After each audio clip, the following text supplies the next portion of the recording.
గడిచిన కొన్ని రోజులుగా మనం చూస్తా ఉన్నాం నకిలీ మద్యం కుంభకోణం. ఎన్ బ్రాండ్ సారా, నారావారి సారా ఏ స్థాయిలో అంటే ఇప్పటికే 5,280 కోట్ల రూపాయలకు సంబంధించిన అమ్మకాలు జరిగినాయి. 48 కోట్ల కేసులు వాటర్ బాటిల్స్ మొత్తం అంటే ఈ లిక్కర్ పాలసీ, కొత్త లిక్కర్ పాలసీ వచ్చినప్పటి నుంచి 111 కోట్ల రూపాయలకు వాటర్ బాటిల్స్ సేల్ అయితే అందులో 48 కోట్ల రూపాయల వాటర్ బాటిల్స్, 48 కోట్ల water bottles which accounts to into 110 రూపాయలు కొడితే 5,280 కోట్ల రూపాయలు. అంటే కేవలం సంవత్సరం రోజుల్లో ప్రజల ప్రాణాల మీద ఏమాత్రం శ్రద్ధ లేకుండా మీ ఎన్ బ్రాండ్ సారా, నారావారి సారాను, కల్తీ మద్యాన్ని ప్రజలకు అందించి 5,280 కోట్ల రూపాయల కుంభకోణానికి పాల్పడి ప్రజల ఆరోగ్యాలతో, ప్రాణాలతో చెలగాటమాడింది ఈ కూటమి ప్రభుత్వం, తెలుగుదేశం ప్రభుత్వం. ఇంత ఘోరంగా మొలకల చెరువు సాక్షిగా, కృష్ణా జిల్లా సాక్షిగా ఇంత ఘోరంగా మీరు ఎక్స్పోజ్ అయిన తర్వాత కూడా మొలకల చెరువు నుంచి గ్రేటర్ రాయలసీమ మొత్తం సప్లై అంట, కృష్ణా జిల్లా నుంచి కోస్టల్ ఆంధ్ర, ఉత్తరాంధ్ర మొత్తం సప్లై అంట నకిలీ మద్యం. ఆధారాలతో సహా, ప్రూఫ్స్ తో సహా అడ్డంగా దొరికిన తర్వాత కూడా ఈ ప్రభుత్వానికి చీమ కొట్టినట్టు కూడా ఏమాత్రం చలనం లేకుండా ఉందంటే నిజంగా ప్రజలు బాధపడతా ఉన్నారు, రిపెంట్ అవుతా ఉన్నారు. ఇటువంటి ప్రభుత్వానికే మనం ఓటేసింది. చంద్రబాబు నాయుడు వస్తే అన్నిదో సంక్షోభాలను కూడా అవకాశాలుగా మార్చుకుంటా అన్నాడు. మరి ఇదేనేమో సంక్షోభాన్ని కూడా అవకాశంగా మార్చుకోవడం అంటే ఈ మాదిరి కల్తీ మద్యాన్ని, నకిలీ మద్యాన్ని, నారావారి సారా, ఎన్ బ్రాండ్ సారాను ప్రజలకు అందించి ఫేక్ స్టిక్కర్లు మాత్రం ఒక స్టిక్కర్ ఒకటే ఒరిజినల్, బాటిల్లో మందంతా కల్తీనే. సో ఈ మాదిరి ప్రజలను దారుణంగా మోసం చేసి, ఈ మాదిరి ప్రజల బలహీనత మీద కొట్టి దారుణంగా మోసం చేసి నిజంగా చంద్రబాబు నాయుడు గారు చేసినటువంటి ఈ తప్పు, చంద్రబాబు నాయుడు గారి ఆధ్వర్యంలో జరిగినటువంటి ఈ తప్పును కప్పిపుచ్చుకోలేని తప్పు, క్షమించరాని తప్పు. ఖచ్చితంగా దీనికి రాబోయే రోజుల్లో భారీ మూల్యం చెల్లించుకోవాల్సి వస్తుంది. దీని మీద కేంద్ర ప్రభుత్వం కూడా చొరవ చూపి ఈ మద్యం కుంభకోణం మీద ఒక ఎంక్వైరీకి ఆదేశించి తప్పకుండా చంద్రబాబు నాయుడు గారిని, ఆయన ప్రభుత్వాన్ని ఖచ్చితంగా టాస్క్ లో తీసుకోవాలని చెప్పి గట్టిగా డిమాండ్ చేస్తా ఉన్నారు.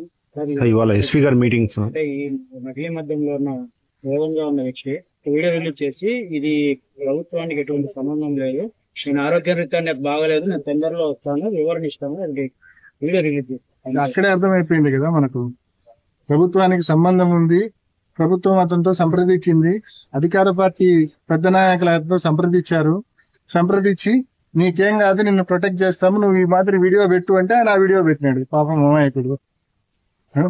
అంతకంటే మనం చెప్పకనే చెప్పేసినారు వాళ్ళు. ఇప్పుడు మనకి అతను కోవత్తు, అతను ఏసీబీ అతని కూడా వాళ్ళు ఆరోపిస్తున్నారు. ఎట్లాంటిదంటే కాంగ్రెస్ నుంచి కొంతమంది అటు పోయింటారు, వైఎస్ఆర్ కాంగ్రెస్ నుంచి అటు కొంతమంది పోయింటే పోయిన వాళ్ళందరూ కోవట్టేనా? చంద్రబాబు నాయుడు గారు కూడా కాంగ్రెస్ నుంచి తెలుగుదేశంలోకి పోయినట్టే, ఆయన కూడా కోవర్టేనా? ఆయన కూడా ఒకప్పుడు కాంగ్రెస్ లోనే ఉండేవాడు కదా, ఆయన కూడా ఇప్పుడు టీడీపీలోకి పోయినాడు కదా, ముఖ్యమంత్రి కూడా ఆయన కూడా కోవర్టేనా? ఏళ్ళు పెట్టి చూపాలంటే ఇంక మాట వరుసకు చేసే విమర్శలు తప్ప అందులో కంటెంట్ లేదు.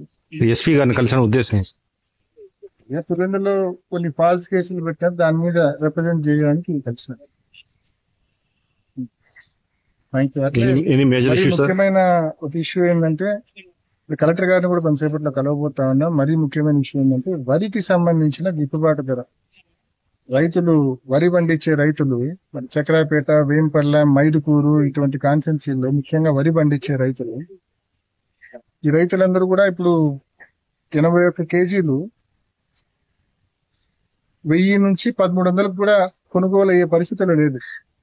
ప్రభుత్వం ఏమో 2,369 రూపాయలు కనీస గిట్టుబాటు ధర ఎంఎస్పీ ప్రకటించింది.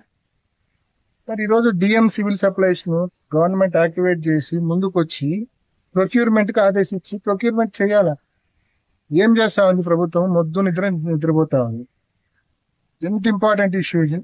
రైతుకు గతంలో జగనన్న ప్రభుత్వంలో ఎప్పుడు అంటే నిజంగా మాతో ఫోన్ చేయించే ఆస్కారం కూడా అవసరం లేకుండా డిఎం సివిల్ సప్లైస్ ముందుకు వచ్చి ప్రొక్యూర్మెంట్ చేసేవాడు. రైతుల దగ్గర స్టాండర్డ్ గా ఎంఎస్పి చెల్లించి ప్రొక్యూర్మెంట్ చేసేవాళ్ళు. ఈ రోజు ఎంఎస్పి ఏమో 2369 రూపాయలు. ఇక్కడేమో రేట్ ఎంత ఉంది అంటే 81 కేజీలు బ్యాగ్ ఎంత ఉంది అంటే 1000 రూపాయలు 1300 రూపాయలు కూడా పోని పరిస్థితి ఇవాళ ఉంది. కాబట్టి గవర్నమెంట్ ఇమీడియట్ గా ఇంటర్వ్యూన్ కావాలా. ఇంటర్వ్యూని డిఎం సివిల్ సప్లైస్ ద్వారా రైతులు పండించిన ఈ వరిని కొనుగోలు చేయాలా. 2369 కనీస గిట్టుబాటు ధర ఇచ్చి కొనుగోలు చేయాలని చెప్పి గవర్నమెంట్ మీ ద్వారా డిమాండ్ చేస్తాం. తర్వాత మార్కెట్ రేట్ సంబంధించి కూడా చిన్న రైతులకు ఈనాం పద్ధతి అని చెప్పి నిన్న మున్సిపల్ ఎవరైతే మార్కెట్ రేట్ చేరుకున్నారో అయితే కొంత రైతులు దాన్ని వ్యతిరేకించి దానికి బీగాలు కూడా వేసినారు. దానివల్ల వ్యాపారులు మార్కెట్ వాళ్ళు కలిసి కుమ్మక్కై రైతులు దెబ్బతీస్తున్నారు. బేసికల్ గా market last 5 years Jaganmohan Reddy గారి హయాంలో అప్పుడు 24-27 కోట్ల రూపాయలు వచ్చింది. అక్కడ పెద్ద పెద్ద షెడ్స్ వేయడం అయిపోయినాయి, రూమ్స్ వేయడం అయిపోయినాయి, దానికి కావాల్సిన మొత్తం దానికి కావాల్సిన అమ్యూనిటీస్ అన్ని క్రియేట్ చేయడం అయిపోయింది. ఎందుకు ఇన్ని చేస్తానంటే సినీ రైతులు ఇప్పుడు వ్యాపారులు పొలాల దగ్గర పోయి డైరెక్ట్ గా రైతులు హ్యాండిల్ చేసుకుంటా ఉన్నారు. ఆ రకంగా కొనుగోలు చేసినప్పుడు గిట్టుబాటు ధరలు రావడం లేదు. కొంచెం సిండికేట్ ఏర్పడతా ఉంది, గిట్టుబాటు ధరలు రావట్లేదు. మొత్తం మార్కెట్ యార్డ్కి తీసుకొచ్చుకోకుండా తప్పకుండా అక్కడ వ్యాపారులకు కూడా దాదాపు 20 రూమ్లు కట్టిస్తారు. 20 రూముల్లో 20 మంది వ్యాపారులు ఉంటారు. ఒక హెల్తీ కాంపిటీషన్ ఉండాలా అని పెట్టి ఒక మంచి ఉద్దేశంతో ఆ రోజు అంత పెట్టుబడి పెట్టి డెవలప్ చేసి దాన్ని తీసుకొచ్చినారు. కానీ దురదృష్టవశాత్తు ఎందుకో మరి గడిచిన 1-2 నెలలుగా చూస్తా ఉంటే కన్నా ఈ రేట్లు ఘోరంగా పతనం కావడము, గవర్నమెంట్ ఏమాత్రము రేట్లు పెరిగేదానికి చర్యలు తీసుకోకపోవడము, మళ్ళా జగన్మోహన్ రెడ్డి గారు ప్రెస్ మీట్ పెట్టి మాట్లాడిన తర్వాత రైతులు గగ్గోలు పెట్టిన తర్వాత అప్పుడు ముందుకు వచ్చి ఏదో కొన్ని రోజుల పాటు మళ్ళా ధర పెరిగే మాదిరి చర్యలు తీసుకోవడము, మళ్ళా ఆ తర్వాత మళ్ళా డౌన్ కావడము, ఇవన్నీ మనం చూస్తా ఉన్నాం. బట్ ఏదేమైనా సరే ఇంత ఇన్ఫ్రాస్ట్రక్చర్ అక్కడ క్రియేట్ చేసినాం. అద్భుతమైన ఇన్ఫ్రాస్ట్రక్చర్ అక్కడ క్రియేట్ అయింది పులివెందుల మార్కెట్ యార్డ్లో. ఆ ఇన్ఫ్రాస్ట్రక్చర్ ఉపయోగించుకుని వ్యాపారులతో మాట్లాడి రైతులకు మెరుగైన ధర వచ్చే మాదిరి చేయాలి తప్ప నిజంగా రైతులు ఇంకా సఫర్ అయ్యే మాదిరి ఉండకూడదు. అల్టిమేట్ ఆబ్జెక్టివ్ అది. Thank you.